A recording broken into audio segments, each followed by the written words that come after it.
Transformers Prime Vehicle Con Jet версия. Да, има Jet версия. Детайлите са много добре за Transformers. По-скоро деко, ако можем. Така, този е 2D версия. Отзад няма нищо.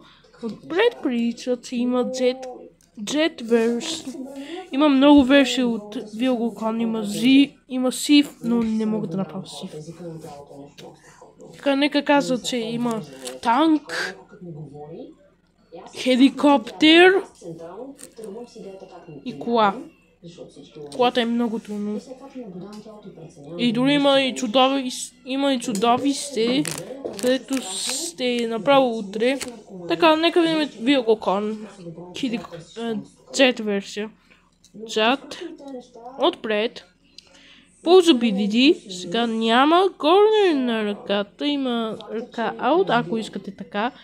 Рамената движат, ако искате да направите по... Господи. Леле, той ще разпадна. Спокойно, аз мога да го скупя. Магията на Лего.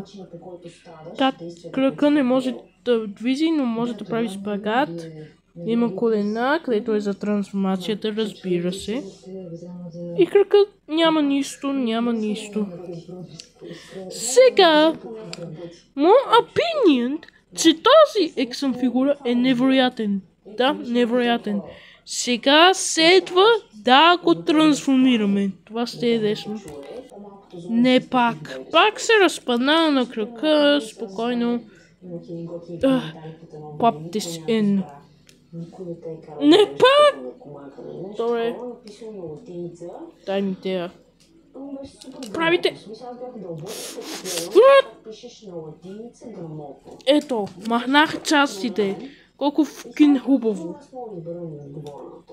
Върни се обратно в плотки Ball-Joint, за да не се плодея. Така, не искам да показвам частите за джета. Така, сега да мрънем към долната част. Така, времето да направим повече частите. Така, слагате това и това заедно, за да прилича на ракета. Но да, разбира се, прилича на ракета, разбира се. Безкрайно. Така, слагате Сим и същото, слагате кръка и златото нещо. Така, сега слагате ракетата тук. И трябва да го стапвате на лавата и следва десната ръка, за да изглежда добре. Така, не сме готови още.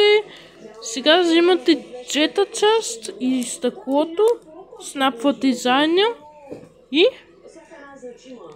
Тада! И ето ви Jet Mode. Jet Mode не е зле. Най-невероятното, че можем да го трансформирам обратно в кола или да го трансформирам обратно в джет и в робот. Другия път ще направя танка. Много ми хареса танк. Добре. Отзад, отпред, отгоре, додолу са много добре. Така, погодя да гледахте това видео. Кажете ми дали харесва тоя и чао!